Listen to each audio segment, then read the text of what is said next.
जिसे एकादशी व्रत रहना हो उसका नियम है, प्रतिदिन जो तुलसी जी की भक्ति करता है, तुलसी का पौधा रोप करके तुलसी जी का सिंचन करना, तुलसी जी को तिलक लगाना, तुलसी जी को माला पहनाना, तुलसी जी की परिक्रमा करना, तुलसी जी को प्रणाम करना, वो कोटि सहस्त्र युगों तक ऐसा महान सुकृत होता है कि भगवान श्री कृष्ण के नित्य समीप रहता है जो तुलसी जी की सेवा करता है। जब तक मनुष्य की लगाई हुई तुलसी की शाखा प्रशाखा बीज पुष्प सुंदर दल से तुलसी जी सुशोभित होती है, तब तक हजारों कल्पों में श्री हरिधाम में रहते हुए उसका कभी पुण्य नष्ट नहीं होता। जैसे एक दिन 1000 कल्प, 2 दिन 2000 कल्प, वो भगवान के नित्य धाम में महान सुकृत के बल से भगवत धाम में रहेगा जो तुलसी जी का। जब स्वयंसी में से तो तुलसी जी रोपण करके तुलसी जी का एक वन लगाया और रोज नवीन नवीन मंजरी तुलसी दल लेकर प्रभु के चरणों में, कहीं न कहीं तुलसी जी की कृपा हुई। वृंदावन, ये वृंदा अधिष्ठात्री देवी वृंदावन की है, इनकी कृपा के बिना। हे चंद्रादने, संपूर्ण पत्रों और पुष्पों को जो उतार करके सम्मान पूर्वक पहले प्रार्थना करनी चाहिए, हे वृंदा देवी, हे तुलसी जी, भगवान श्री हरि की पूजा के लिए या प्रियाजू की पूजा के लिए हम आपके कुछ मंजरी कुछ दल लेकर के सेवा करना चाहते हैं, आप कृपा करके मुझे दीजिए, और फिर उतार लें। ऐसे नोचना नहीं, बहुत सम्मान से बहुत प्यार से, तो तुलसी जी प्रसन्न होती हैं।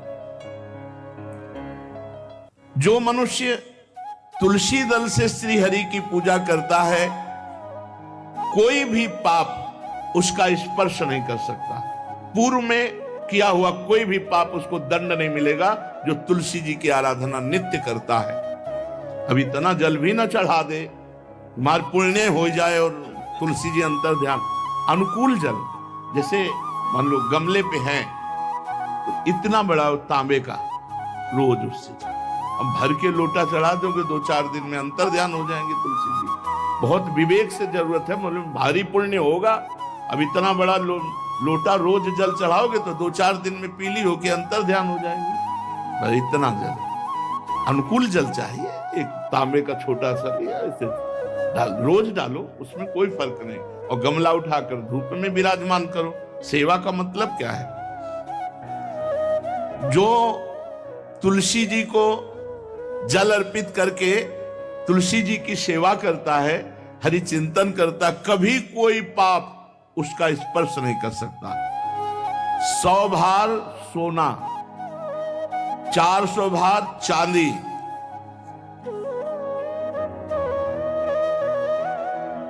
का जो दान करने का फल होता है, वो एक तुलसी दल उतार, जो अपने द्वारा लगाई हुई तुलसी दल, वो हरि के चरणों में अर्पित हो। ये 100 भार सोना और चांदी बराबरी नहीं हो सकती। कितना महत्व है। जो रोज तुलसी दल चयन कर, द्वादशी को न चयन करे, द्वादशी को मतलब बहुत बड़ा अपराध लगता है तुलसी दल का, इस मतलब तुलसी के वृक्ष का भी स्पर्श न करे। प्रणाम नमस्कार दूर से, एक भी दल नहीं टूटना चाहिए। द्वादशी को ऐसा हमने महापुरुषों से सुना है कि मंजरी और पत्र उतारना ये ठीक नहीं, बिल्कुल नहीं ठीक है। ब्रह्म हत्या का फल लगता है, अगर जो पाप लगता है अगर कोई द्वादशी को तुलसी चयन, बहुत सावधानी से। जिसके घर में तुलसी का बगीचा होता है, कई पौधे होते हैं, उसको कहीं तीर्थ जाने की जरूरत नहीं, उसका घर तीर्थ है जिसके घर में तुलसी के पौधे हैं। और यमराज कभी उस घर में किसी भी मरने वाले को लेने नहीं आएंगे जिसके घर में तुलसी। लगा लो भैया तुलसी लगा लो घर में, काहे को यमराज को आने दोगे? सबके घर में तुलसी। कितना सुंदर पहले था, घर में आंगन होते थे, आंगन में एक बहुत बड़ा, और फिर उसमें तुलसी जी, और फिर उसमें 2-4 नर्मदेश्वर और शालिग्राम ऐसे, और फिर घर का हर व्यक्ति जल चढ़ाना, प्रणाम करना, नमस्कार करना, कितनी पवित्र पद्धतियां हमारी थी। जब रसोई बने पहली गाय के लिए, फिर कुछ पक्षियों के लिए, फिर कोई संत महात्मा, कोई भिक्षु, ऐसा कितना पवित्र व्यवहार। यहाँ जैसे हमने देखा है, ये रसोई बन रही ना, धुआं नहीं खत्म होने पाता, वो ही सब अपवित्र किए हुए हैं, राक्षसी बुद्धि आती चली जा रही। तुलसी जी, ये भागवती को वस्तु है। हमें लगता है बालकनी तो होती ही, बढ़िया बालकनी में कैसा उठाने धरने वाला स्टैंड लोहे का रखो कि तुलसी जी को विराजमान कर दो। जिसके घर में तुलसी जी विराजमान होती, उसके घर में यमराज कभी नहीं जाते। जो तुलसी जी का सेवन करता है, उसकी सारी कामनाएं तुलसी जी पूर्ण कर देती है। तुलसी जी को लगाना, तुलसी जी का पालन करना, तुलसी जी को सिंचन करना, तुलसी जी का दर्शन करना, तुलसी जी का स्पर्श करना, मनुष्य के द्वारा जो मन, वाणी और शरीर से पाप हो गए, सबको तुलसी महारानी क्षमा कर देती है, दग्ध कर देती है। पुष्कर आदि तीर्थ, गंगा आदि परम पावन नदियां, ये सब जो स्नान आदि, अवगाहन आदि करने का फल देते हैं, वो केवल तुलसी जी घर में विराजमान है, उसको फल मिल जाएगा। कितने बढ़िया।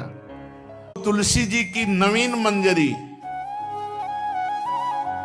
प्रभु के चरणों में अर्पित करके प्रणाम करता है, वो चाहे कितना भी अपराध किए हो, वो कभी यमपुरी को नहीं देखेगा, कभी यमराज के पास नहीं जाएगा। जो मनुष्य तुलसी काष्ठ का घिसा हुआ चंदन लगाता है, उसके सारे संचित भस्म हो जाते हैं, और क्रियमाण जो वर्तमान, वो कभी उसको बांध नहीं सकते।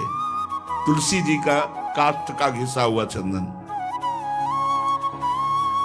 जिसके घर में तुलसी की छाया होती है, वहां पितरों को अपने आप कल्याण प्राप्त हो जाता है।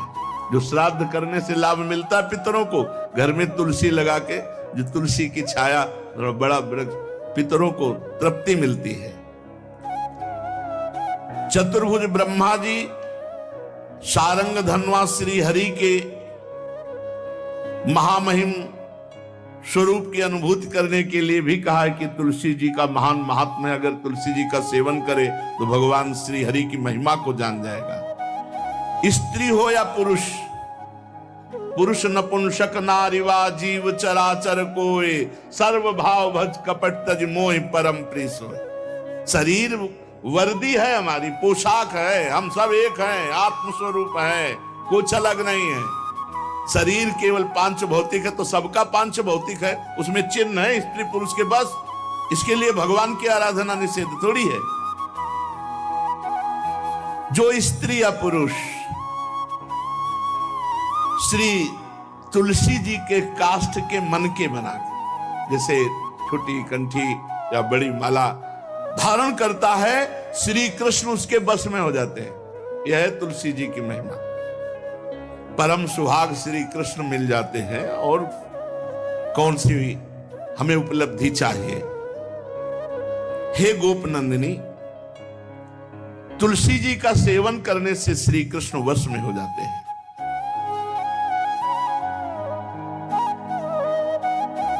जो तुलसी की माला से नाम जप करता है, काउंटर वाली बात तो स्मृति के लिए भाई है, हम निषेध नहीं करते, नहीं बहुतों के भजन बंद हो जाएंगे, पर हम इतनी महिमा जरूर बता देते हैं कि तुलसी माला से जो नाम जप किया जाता है, उससे आध्यात्मिक सिद्धि बहुत जल्दी होती है।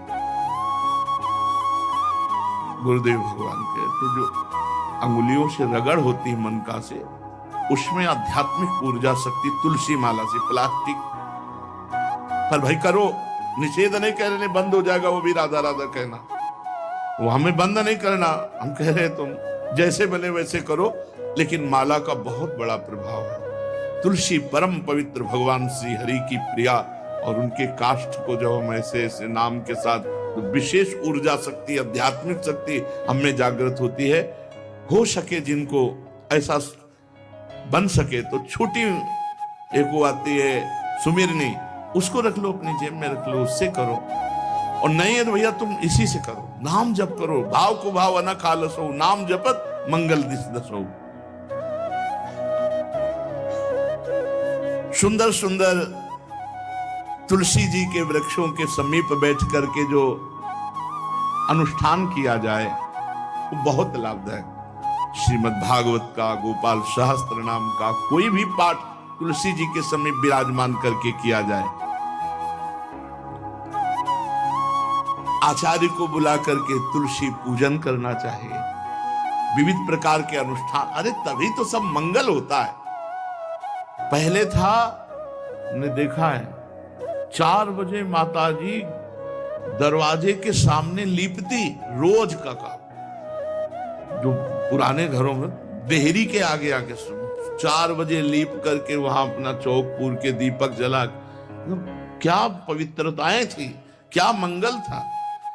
जब किसी को निमंत्रण दिया जाता था सबके पैर धोए जाते थे, सुंदर बिछौना बिछा करके और उसमें बैठकर पत्तल और रज के और सकोरा कुल्हड़ ऐसे भोजन पाया, कितना पवित्रता।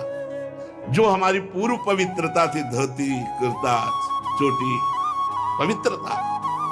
अगर बाहर जा रहे तो पैजामा कुर्ता, ऐसे बहुत पवित्र पोशाकें थी, पवित्र आचरण थे, पवित्र खान पान था। घर में जाओ तो एक पवित्रता है। किसी भी घर में ऐसा नहीं था कि देव मूर्ति न विराजमान हो, किसी भी घर में ऐसा नहीं था तुलसी जी विराजमान न हो, 1-2 गाय जरूर होती थी, पवित्रता।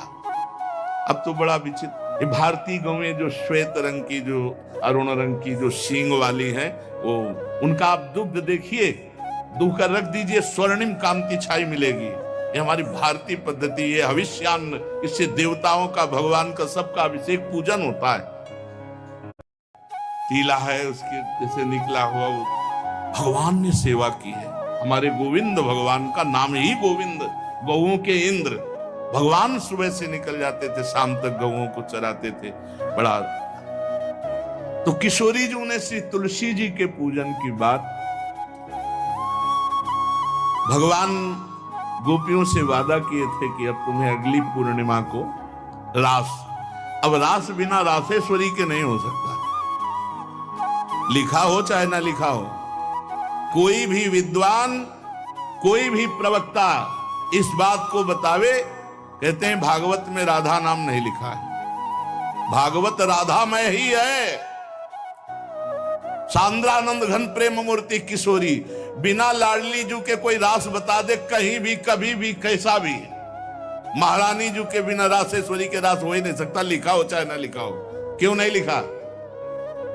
याते श्री सुख प्रगट कियो नहीं, जहां बोले राधा तो समाधि लग जाती हो, यहां 7 दिन में तक्षक काटना है। श्री सुखदेव जी ने महारानी जी का नाम, हरिराम व्यास जी कह रहे, याते श्री सुख प्रगट कियो नहीं, जानि सार को सार परम धन, राधा नाम आधार।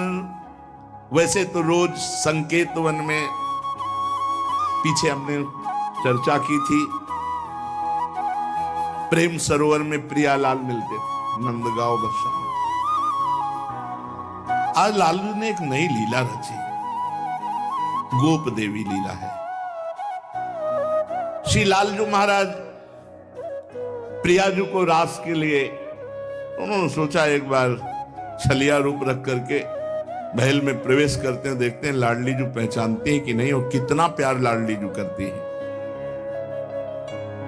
महाराज तो जो रूप धारण करें तो सभी सुंदर हैं, तो सुंदरता के समुद्र हैं। जब नकबेसर धारण करते ना, अंजन और घूंघट नीलांबर का, महाराज हृदय चूर चूर हो जाए, ऐसे सुंदर है। गोरी किशोरी भी चकोरी है जिनकी, नीलांबर धारण करके, और जिस समय लाली लगा के महाराज अपने राधा पी जी को कभी कभी जब आते हैं तो देखो ऐसा लगता है यार बलिहार है महाराज, जो रूप धारण करते हो सीधे हृदय पर प्रहार करते हो। प्रभु ने गोप देवी का रूप धारण किया, गोपांगना का, श्री चरणों में नूपुरों की झनकार, कटी में करधनी जिसमें क्षुद्र घंटिका लगी हुई हैं। अद्भुतम गोपिका रूपम चलत झंकार नूपुरम किंकिणी घंटिका शब्द मंगुलीयक भूषितम।